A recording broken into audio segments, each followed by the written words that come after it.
This is the solution to problem 9.32a, where we're going to look at average spending on textbooks.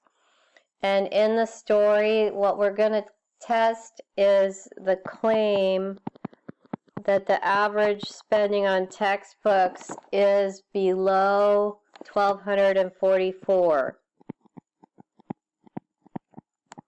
Versus the claim that it's greater than or equal to $1,244. And in doing so, we have some sample information that tells us in the sample they sampled 200 undergrads. And among those undergrads, they spent an average of $1,204 on books. So that is my X bar because it's from the sample. And it says assume that the standard deviation of spending on books is 200. So this is in the population, so it's sigma. So the next step is we choose what distribution, and we're going to use Z because population standard deviation is known. Third step is we're going to calculate Z-test based on our sample information and based on what we know about the claim. So the sample information is $1,204, $200 in the denominator, square root of 200 graduates. But the key piece that we're learning is we're comparing to 1,244. That's mu because it comes from the hypothesis.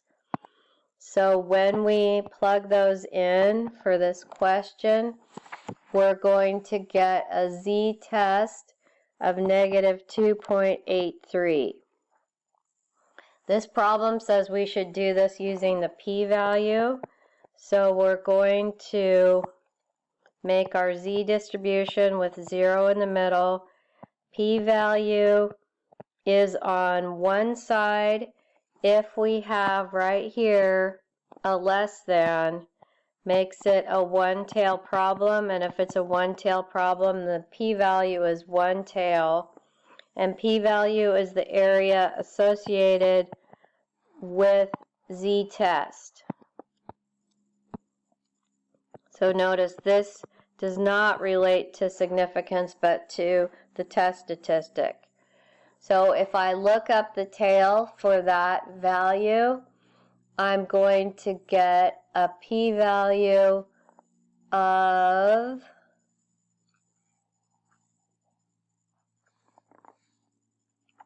I seem to be missing. Let me pause and find it. Okay, going to my normal table, the left tail to below negative 2.83 is a 0.0023. So p-value equals 0.0023. Just to review what that means, it means there is a 0.23% chance of my sample, or one more extreme. By extreme, I mean in the tails. If the null hypothesis had been true. Since that's so tiny, we're seeing that we think the null hypothesis is probably not true. So what we'll look at is p-value as compared to alpha. So p-value is 0.0023, whereas alpha in our story was originally given to us as they wanted us to use 0.025. So alpha is much bigger, so we reject the null hypothesis, which means we have shown the alternative hypothesis, which is that the average spending on textbooks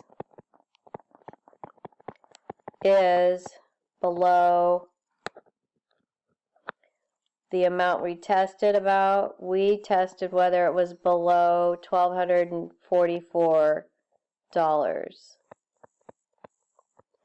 at 2.5% level of significance.